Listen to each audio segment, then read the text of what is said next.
Welcome to the Mam Journals. Today I'll be talking about the Honda SP2.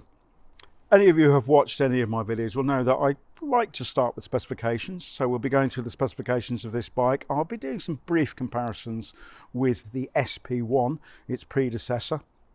I'll also then be talking about what it's like to ride as a road rider, not a track rider.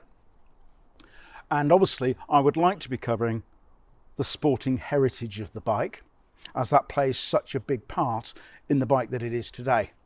Earlier this year, I had the opportunity to speak to somebody who was actually professionally involved with the development of the bikes, and I'd like to share some of their insights as to what went on as the bike was developed. But most of all, I hope that during the course of this video, I can come to grips with why the SP2 and indeed the SP1 are so popular even today, 20 years after they were last in the market. So why is a bike that's quite heavy, it's not particularly powerful, suspension certainly in standard format isn't anything exceptional, it's not a very comfortable bike to ride, and it drinks like a fish? So why is that bike so popular with so many of us even today? The specification changes between the SP1 and the SP2 were primarily aimed at handling and fueling, but perhaps before we go into the differences, it might be just helpful to talk about the things that are the same. It is the same 999cc. It's a liquid cooled 8-valve V-twin with gear driven cams. It's got short skirted pistons in it, and the bores, they are sort of coated and stroke protected. They're not Nickersil, that's a proprietary brand. It was Honda's own version of that protective coating. Both bikes are fitted with 120/70 R17s at the front and 190/50s at the rear. The fuel tank is the same 3.96 imperial gallon capacity. Not that it will get you very far. Certainly when I've ridden the bike, I think the best I've got is 120 out of a tank, and probably the worst is 90, but I know people who are a lot faster than I am who've managed to get it significantly less than that. The suspension is externally the same, and it has both preload, compression and rebound front and rear. I've actually adjusted it over the years, certainly on my SP1, to, I'm going to be generous, very little effect, if any. So there's certainly an art to tuning these while in standard format. Both bikes share according to the handbook anyway, they share the same gear ratios, and it's quite a big gap between first and second, but they're pretty close there on after. The brakes on the bike are similar between the SP1 and the 2, other than I think the master cylinder. It's fitted with 2x320s on the front and a 220 on the back. This particular bike, as you can see, has been fitted with braided hoses. They actually came standard with rubber hoses. I've probably still got those in a box somewhere, but I'm not tempted to change them back again for obvious reasons. When we start looking at differences, I'll start with handling really. What have they done to improve it? And if we understand what we were trying to deal with, and although this is a homologation bike, i.e. a bike on which the race bike is based, but they race nothing like this sort of spec. If I quote Colin Edwards, who's probably the person who knows more about riding these than any others, he described the SP2 as it's a wriggle worm, it's looking for traction, whereas last year's bike, he was talking about the 2001 bike, was like riding a plank of wood, so stiff it wasn't looking for anything, it would just spin and spin. So what did they do to try and resolve that? Well, the first thing that is different between the SP1 and the SP2 is the swing arm, and that's considered by quite a few people to be a very significant factor in it, but it certainly wasn't the only thing they did. The differences in the swing arm are very visual, and we're now obviously looking at an SP1, but another thing they changed was the engine mounts. If you look at the bike, you can see that I'm just going to point to help you. The engine mounting bolts here, here, here, and here actually go straight through the frame, and that was one of the issues that was creating the rigidity that they were trying to address. They tried various things over the development of the bike to resolve it, and indeed some of the race teams, I think probably more likely the works teams than the privateer teams, actually took the bolt out, or one of the bolts, I would guess, but please correct me if I'm wrong, that one, in order to get more flex. Speaking to Roger Ditchfield, they also tried crusher washers and reduced torque tensionings to try and get more flexibility in it. The SP2 is not mounted in that same rigid, tense way, and their mounts clamping on rather than bolts drawing the whole engine and chassis together. Whilst we're talking about sort of handling changes, the rake on the SP1 was 24.3 degrees, whilst they tightened it up for the SP2, and that is 23.5 degrees. Just a bit of throwaway information, the actual Ducati 996R, which it competed against in 2001, that actually has adjustable rake. You can adjust it between 23.5 and 24.5 degrees. The trail on the bikes was different as well. The SP2 has 95 trail, whilst the SP1 has 101. And obviously the theory is that the smaller the number, the quicker the turn. Interestingly, and counterintuitive to me, the actual wheelbase of the SP2 is slightly longer at 55.9, whilst the SP1 is 55.5. So clearly the other adjustments they made more than compensated for the change or the lengthening of the wheelbase, which should make a bike slower to turn. The second difference or improvement area that they were targeting was, as I touched on, fueling. And what they did was they changed the ECU, the injectors are different, the throttle bodies were I think 54mm on the 1 and they're 62mm on the 2. Certainly on the road bike, the 1 hunted quite badly at low speed and was, in fairness, pretty uncomfortable to ride through traffic. And in fairness to Honda, the 996R isn't much better to ride in traffic, although you're not so much worried about hunting as barbecuing your nether regions, as it gets pretty hot from that rear cylinder. But expecting homologation bikes to be comfortable in traffic is perhaps a bit unrealistic, but certainly they tried to improve the fueling, and they did manage to do so with the SP2. It's better, but it's not great. In terms of power, I've used Roger Ditchfield's numbers as he tested so many of the standard bikes in his time with working with Honda, and he says that tested consistently and reliably, they got 122 rear wheel brake horsepower out of the 1, and they got 126 out of the 2. Both bikes are beautifully engineered and put together. I struggle to see how, although the bikes were expensive, how Honda managed to make bikes for the price that they did without losing money on them. And indeed it is alleged that they didn't make money on any of the bikes that they sold, but others will know the commercials far better than I. So what's it like to ride the bike? Well, the first sensation you certainly get is quite a big bike, and it's quite heavy. The riding position is pretty standard in terms of where my foot is, in terms of riding a sports bike, but these are definitely clip-ons, and the hand position is slightly lower than some of the other sports bikes that I've got and ride regularly. The suspension is It's pretty harsh, to be honest, and pretty firm. And the suspension's come a long way in 20 years, and nowadays they can seem to manage to produce bikes that are both comfortable and handle exceptionally well.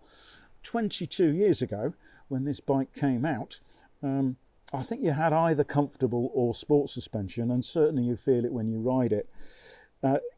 For me, this bike is particularly uncomfortable, and largely because of the hand position and my back position.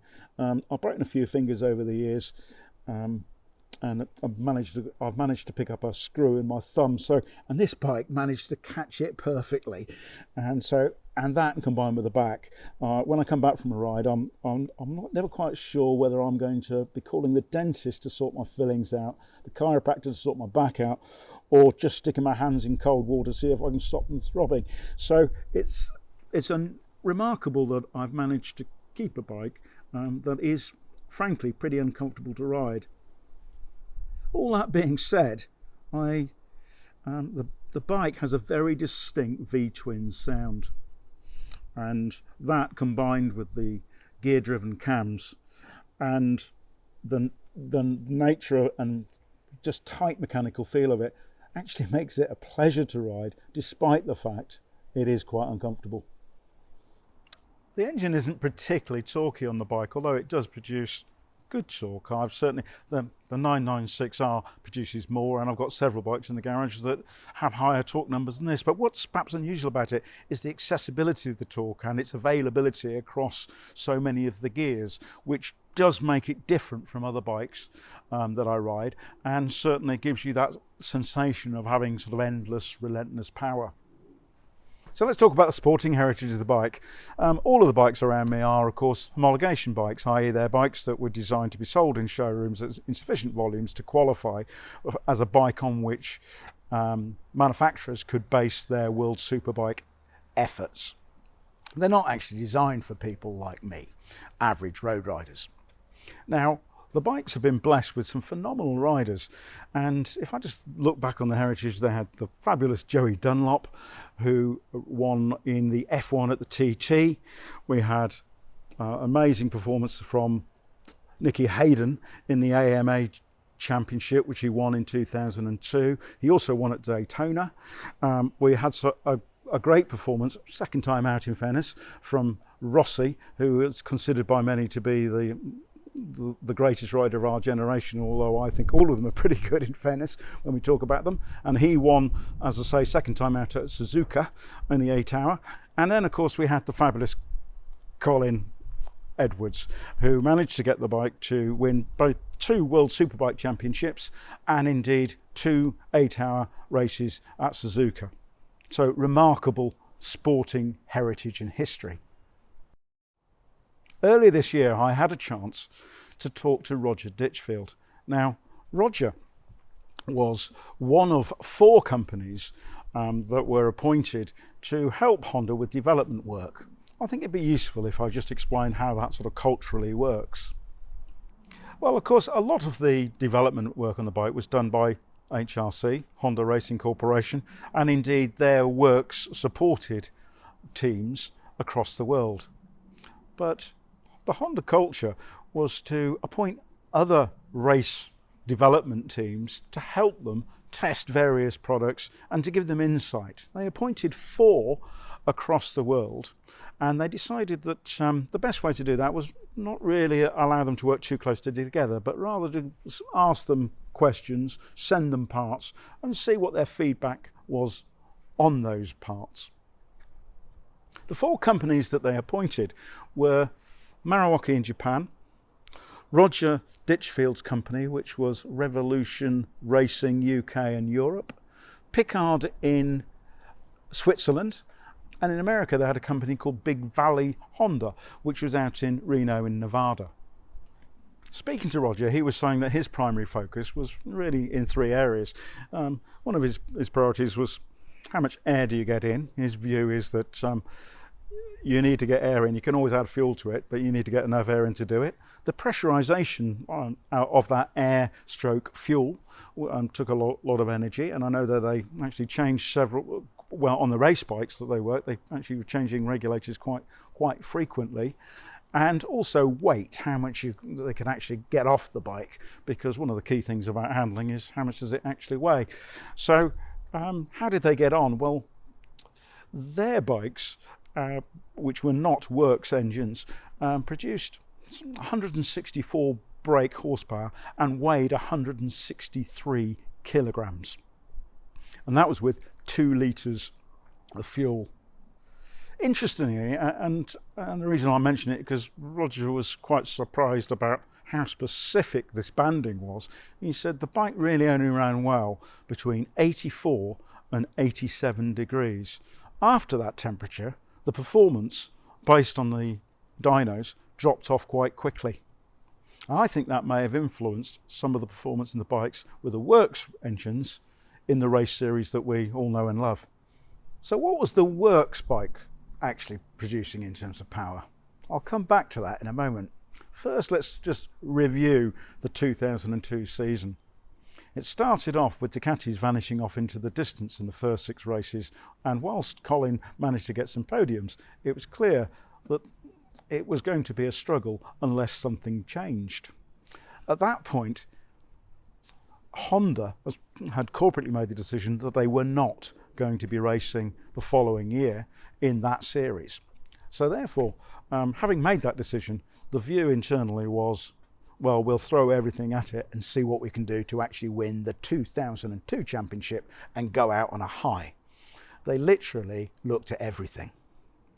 They considered whether Colin's fitness was up to par. They sent him off actually somewhere in America for a testing regime, and he came back with a verdict that he was as fit as a butcher's dog, and that clearly wasn't the problem.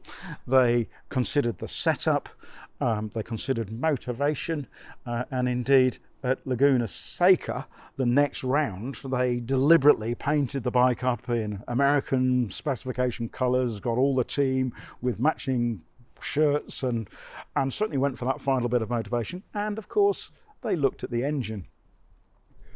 As we all know, and many of us will recall, the 2002 series from that point on was a titanic struggle, and indeed I think it could have gone either way. I personally think that if Ruben Zaus, the teammate of Bayliss, hadn't managed to tangle it in a warm-up lap at Brands Hatch, the outcome may have been different.